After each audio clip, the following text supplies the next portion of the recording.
Presents দেশ বিদেশ। নমস্কার, দেশ বিদেশ পরিক্রমায় সবাইকে স্বাগত জানাচ্ছি। সঙ্গে রয়েছে আমি সিদ্ধার্থ। প্রথমে দেখে নেব টপ পয়েন্টস। উত্তরপ্রদেশে এনকাউন্টারে খতম 4 দুষ্কৃতী। দলবদল করেই রাজ্যসভার টিকিট পেলেন সুস্মিতা দেবরা।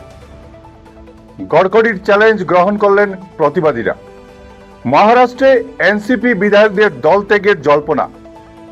ভেঙে গেল শান্তি চুক্তি, ইরান আমেরিকা ফের যুদ্ধে। শিশুদের জন্য অস্ট্রেলিয়ার সমাজ মাধ্যম আইনের প্রশংসা মোদির। শুরু করছি বিস্তারিত পরিক্রমা। গুরুগ্রামের অভিজাত সুশান্ত ফেজ 2 এলাকায় বৃহস্পতিবার রাতে ভয়াবহ গুলির লড়াইয়ে কেঁপে উঠল উত্তরপ্রদেশের এই এলাকা। বিদেশে বসে তুলাবাজি চালানো কুখ্যাত দীপক নান্দাল গ্যাংয়ের সদস্যরা এক ব্যবসায়ীর বাড়িতে হামলা চালাতে গিয়ে পুলিশের মুখোমুখি পড়ে। দুপক্ষের মধ্যে প্রায় 60 রাউন্ড গুলি বিনিময় হয়। পুলিশের পাল্টা গুলিতে দীপক গ্যাংয়ের 4 জন দুষ্কৃতী নিহত হয়েছে এবং 1 জন আহত হয়েছে।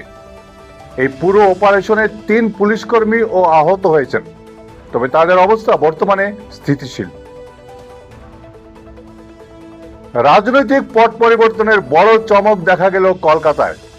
তৃণমূল কংগ্রেস থেকে পদত্যাগ করার কয়েক ঘন্টার মধ্যেই বিজেপিতে যোগ দিলেন সুস্মিতা দেব, সুকেন্দু শেখর রায় এবং প্রকাশ সিং বড়াই। দলবদলের পরপরই তাদের রাজ্যসভায় প্রার্থী হিসেবে ঘোষণা করেছে বিজেপি। বিধানসভার সংখ্যা নিরিখে এই 3 আসন বিজেপির দখলেই নিশ্চিত। ফলে খুব দ্রুত এই 3 নেতাকে দেখা যাবে সংসদের উচ্চকক্ষে। ইথানল মিশ্রিত জ্বালানি বা E20 নিয়ে বিতর্ক থামছে না। কেন্দ্রীয় মন্ত্রী নীতিন গডকরি চ্যালেঞ্জ ছুড়েছিলেন, ইথানলের কারণে কোনো গাড়ির ইঞ্জিন নষ্ট হয়েছে, আমার একটি গাড়ির নাম যেন কেউ বলতে পারে। এই চ্যালেঞ্জ গ্রহণ করেছেন সমাজকর্মী তহসিন পুনওয়ালা। তাদের দাবি, ইথানলের কারণে ক্ষতিগ্রস্ত হয়েছে এমন 6 জন গাড়ি মালিককে তারা হাজির করতে প্রস্তুত। তবে কেন্দ্রীয় মন্ত্রীর সঙ্গে সরাসরি সাক্ষাতের দাবি জানিয়েছেন তারা। মহারাষ্ট্রের রাজনীতিতে ফের বড়সড় ভাঙনের ইঙ্গিত।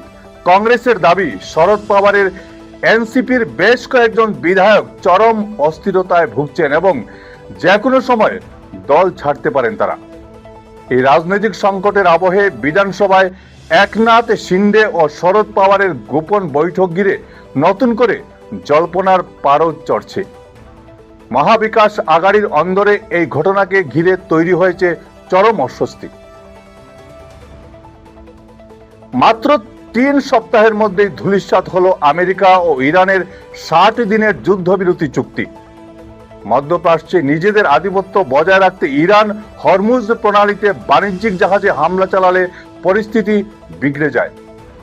মার্কিন প্রেসিডেন্ট ডোনাল্ড ট্রাম্প জানিয়েছেন, এই যুদ্ধবিরতি চুক্তি এখন আর নেই।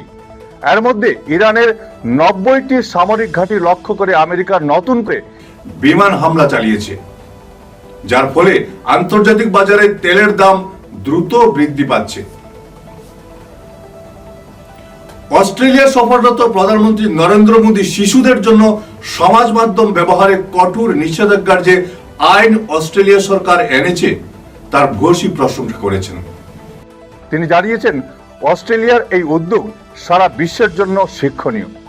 ভারতেও শিশুদের মানসিক স্বাস্থ্য সুরক্ষার কথা মাথায় রেখে সোশ্যাল মিডিয়া ব্যবহারের বিধিনিষেধ নিয়ে আলোচনা চলছে।